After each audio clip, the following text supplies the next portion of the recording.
नमस्कार, मेरा मध्य प्रदेश देख रहे हैं आप। मैं हूं पुनीत पाठक और इस वक्त दिन भर की बड़ी खबरें जानने का वक्त है। मध्य प्रदेश का पूरा अपडेट आपको देंगे। शुरुआत करते हैं इंदौर से। कपड़ा शोरूम में आग लगने की जानकारी आ रही है। कल्याण कपड़ा शोरूम में भीषण आग लगी है। आग बुझाने के लिए दमकल की गाड़ियां पहुंच चुकी हैं। जंजीरवाला चौराहे पर यह शोरूम स्थित है। तो इस वक्त आग लगने की घटना इंदौर में हुई है। कपड़े के एक शोरूम में आग लग गई है। कल्याण कपड़ा शोरूम बताया जाता है। आग बुझाने के प्रयास शुरू हो चुके हैं। जंजीरवाला चौराहे पर यह शोरूम स्थित है।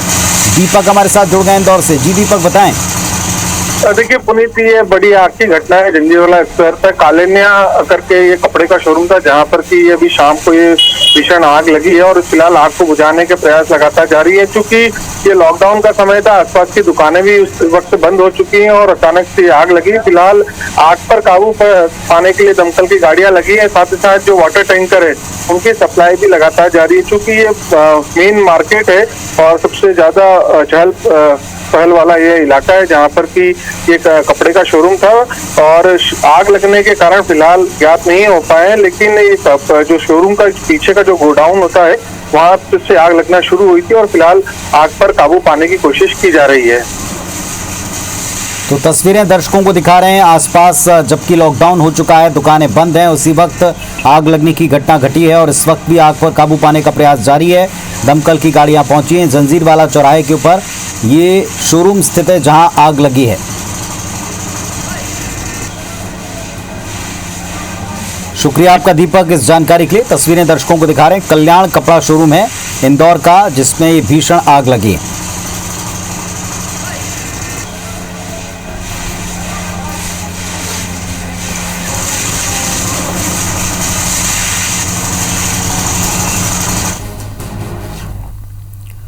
और भोपाल से एक बड़ी खबर का रुख कर रहे हैं। 6 साल की मासूम के साथ गैंगरेप हुआ। नाना और मुंह बोले मामा पर आरोप लगाए।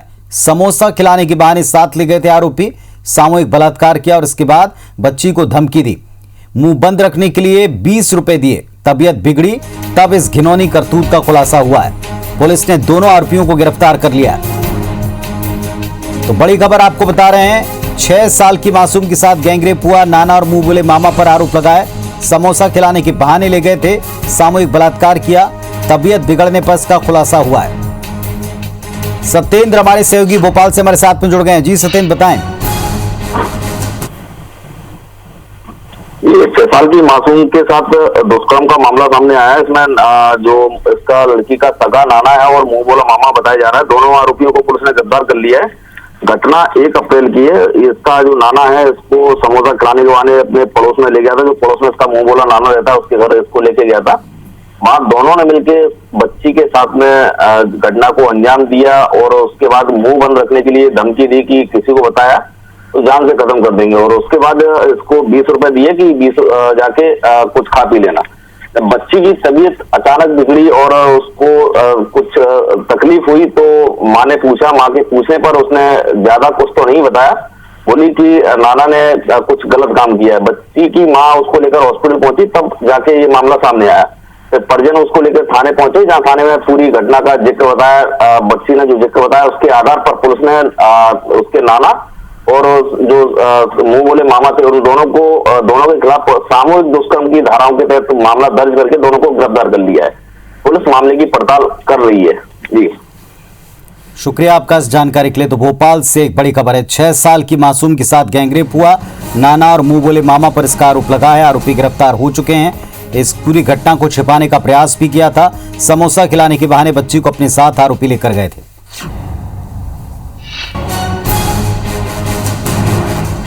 तो मामला दर्ज हो चुका है। आरोपी गिरफ्त में आ चुके हैं। 6 साल की मासूम के साथ में ये कुकृत्य करने का प्रयास किया गया।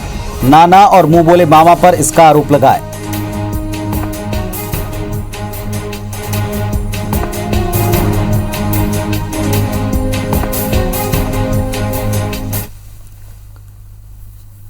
उधर मध्य प्रदेश के सभी शहरों में आज शाम को 6 बजे से अगले 60 घंटे तक का लॉकडाउन शुरू हो चुका है। सोमवार सुबह 6 बजे तक का लॉकडाउन रहेगा। सभी नगरीय निकाय क्षेत्रों में सोमवार सुबह 6 बजे तक अब सारे शहर लॉक हैं। छोटे बड़े शहरों में लॉकडाउन रहेगा। कटनी में आज से 7 दिन का लॉकडाउन शुरू हो गया है। इस दौरान किराना, सब्जी, दूध, ये जो जरूरी सामान है इसके लिए आंशिक छूट रहेगी। बड़वानी में 9 दिनों का लॉकडाउन शुरू हो रहा है। तेजी से बढ़ते संक्रमण पर लगाम कसने के लिए जिला प्रशासन ने लॉकडाउन का फैसला किया है। खरगोन में आज से 19 अप्रैल 10 दिन तक का लॉकडाउन रहेगा। जबलपुर में हर हफ्ते ऐसे ही 60 घंटे का लॉकडाउन लगा करेगा। कलेक्टर कर्मवीर शर्मा ने इसका आदेश जारी कर दिया। अब प्रत्येक शुक्रवार को शाम 6 बजे से सोमवार सुबह 6 बजे तक का लॉकडाउन जबलपुर में रहने वाला है। रोज रात को 10 बजे से सुबह 6 बजे तक का कोरोना कर्फ्यू भी रहने वाला है।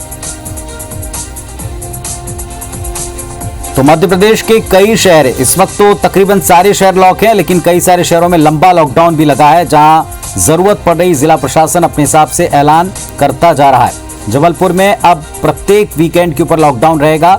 60 घंटों का, जो शुक्रवार शाम को 6 बजे से शुरू के सोमवार सुबह 6 बजे तक रहने वाला है। कलेक्टर ने इसको लेकर आदेश जारी कर दिया है।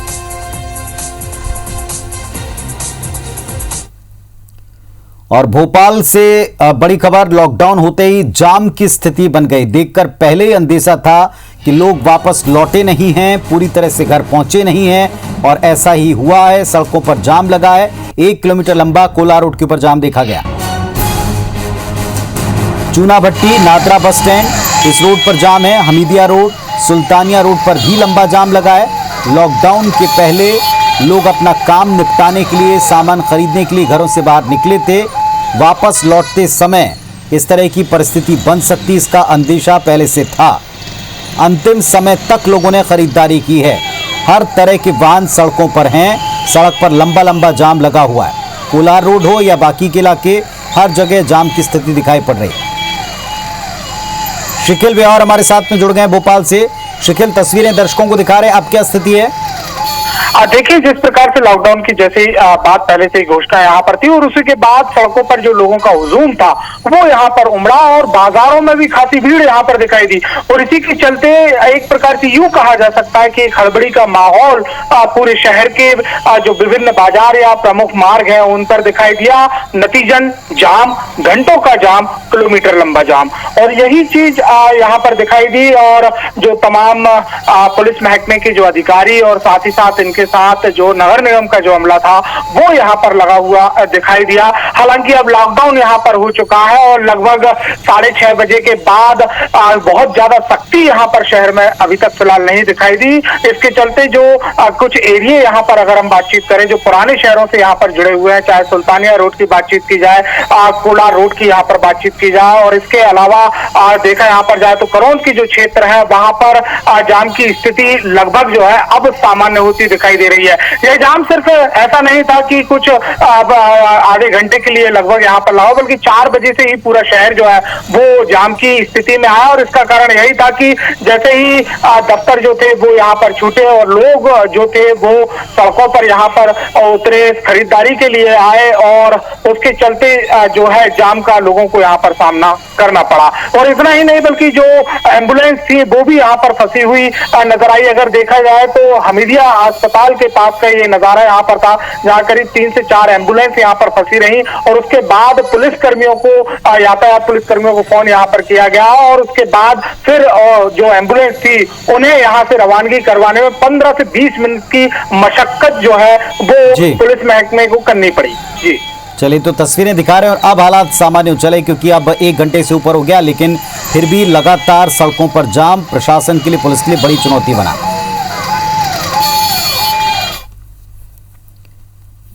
मध्य प्रदेश में बढ़ते कोरोना संक्रमण के चलते ऑक्सीजन की मांग बढ़ गई है। रेमडेसिविर इंजेक्शन की किल्लत बढ़ गई है। सरकार और प्रशासन इनके इंतजाम में लगातार प्रयास तो कर रहा है, लेकिन अब तक नाकाफी प्रयास दिखे हैं। भोपाल में जिला प्रशासन ने ऑक्सीजन आपूर्ति को लेकर एक दल बनाया, जो ऑक्सीजन की मांग और आपूर्ति को लेकर मॉनिटरिंग करेगा।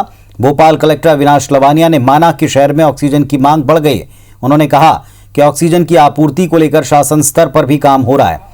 इंदौर में रेमडेसिविर इंजेक्शन और ऑक्सीजन की सप्लाई को लेकर के जिला प्रशासन के अधिकारी बैठक कर रहे हैं। अभी तक पर्याप्त मात्रा में इंजेक्शन या ऑक्सीजन सप्लाई नहीं हो पा रही। हालात को धीरे धीरे सुधारा जा रहा है। इंदौर में केवल एक ही दुकान के बाहर इंजेक्शन के लिए सबसे ज्यादा भीड़ हो रही है। रेमडेसिविर इंजेक्शन की अलग अलग कंपनियों के 6 से ज्यादा डिस्ट्रीब्यूटर, उनके यहाँ इंजेक्शन की उपलब्धता है। लेकिन ज़्यादातर लोग सिप्ला कंपनी का रेमडेसिविर इंजेक्शन की मांग कर रहे हैं, जिसकी कीमत 900 रुपये तक है। गुरुवार को सिप्ला कंपनी के 400 इंजेक्शन की आपूर्ति हुई, जो कि टोकनधारियों को मिले हैं। आज नया स्टॉक आने की उम्मीद है। इंदौर संभाग में रोजाना 100 टन ऑक्सीजन की आवश्यकता है, लेकिन अभी लगभग 70 टन ऑक्सीजन हो रही की सप्लाई हो पा रही है। वहीं रेमडेसिविर इंजेक्शन की सप्लाई को लेकर इंदौर के दवा कारोबारी डिस्ट्रीब्यूटर का कहना है कि इसकी आपूर्ति 20 अप्रैल के बाद सुचारू हो पाएगी।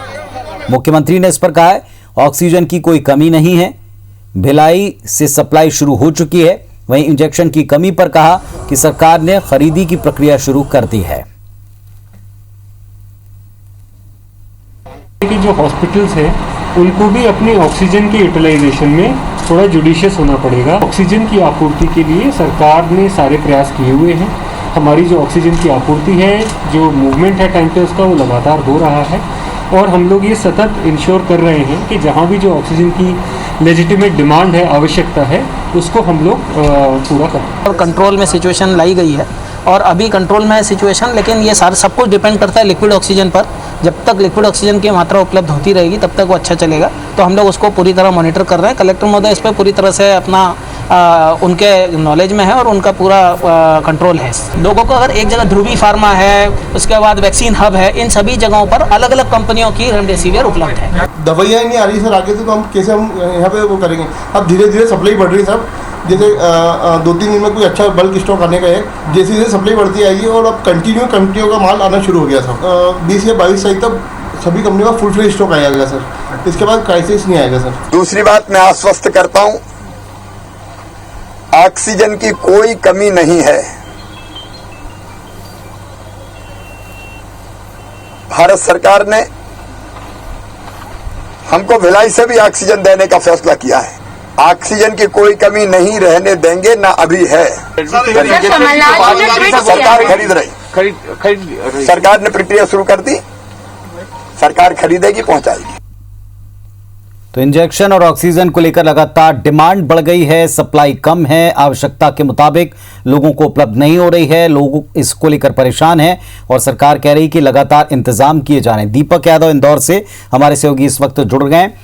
दीपक, सबसे ज्यादा मरीज चूंकि पूरे प्रदेश में इंदौर से निकल रहे हैं, इंदौर में ऑक्सीजन की किल्लत भी देखी गई। इंदौर में रेमडेसिविर जो इंजेक्शन है उसको लेकर भी लोग कतार में लगे दिखाई पड़े। वहां कई लोगों से बातचीत की गई।